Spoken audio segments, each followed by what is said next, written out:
یہ 18 نومبر 1986 کی بات ہے جب انڈین فوج نے براسٹیک کے نام سے فوجی مشقیں شروع کی اور راجستھان میں پاکستانی سرحد کے قریب جمع ہو گئی۔ ان فوجی مشقوں کے بارے میں کہا جاتا ہے کہ دوسری جنگ عظیم کی بعد دنیا کی سب سے بڑی جنگی مشقیں تھیں، جن میں ایک اندازے کے مطابق تقریباً فوج کی تعداد 4 سے 6 لاکھ۔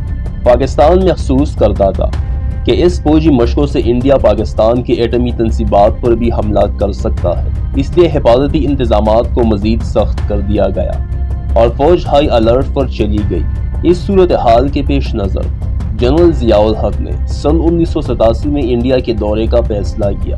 بھارتی وزیر اعظم راجیو گاندھی کو جب اس دورے کی اطلاع ملی تو جنرل ضیاء الحق کے استقبال کرنے کا ارادہ نہیں رکھتے تھے، لیکن قریبی مشیروں اور حزب اختلاف کے مشورے پر انہوں نے ان کے خیر مقدم کا فیصلہ کر لیا، لیکن راجیو گاندھی کے انداز میں سرد مہری اور گرمجوشی نام کو نہ دی۔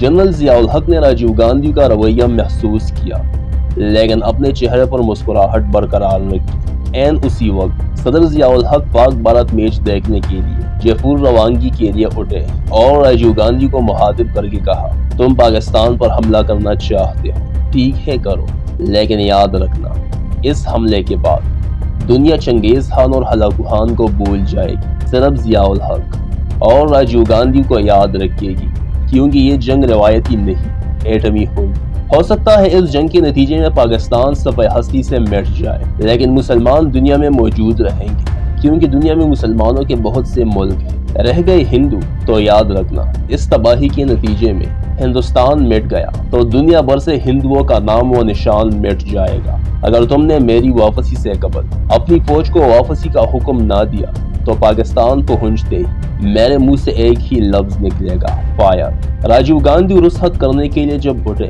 تو جنرل ضیاء الحق نے ان سے کہا کہ آپ ذرا میری بات سن لیں۔ یہ کہہ کر وہ میری زبان کو ایک طرف لے گئے اور ان سے کہا، جو کچھ آپ کے پاس ہے وہ ہمارے پاس بھی ہے، یعنی ایٹمی اسلحہ، اس لیے بہتر یہی ہے کہ آپ سرحدوں سے اپنی فوج ہٹا لیں۔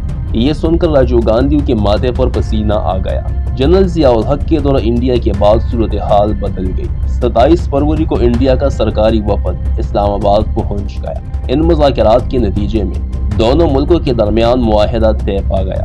اس معاہدے کے نتیجے میں پاکستان اور انڈیا کی افواج کی کشیدگی دور ہو گئی۔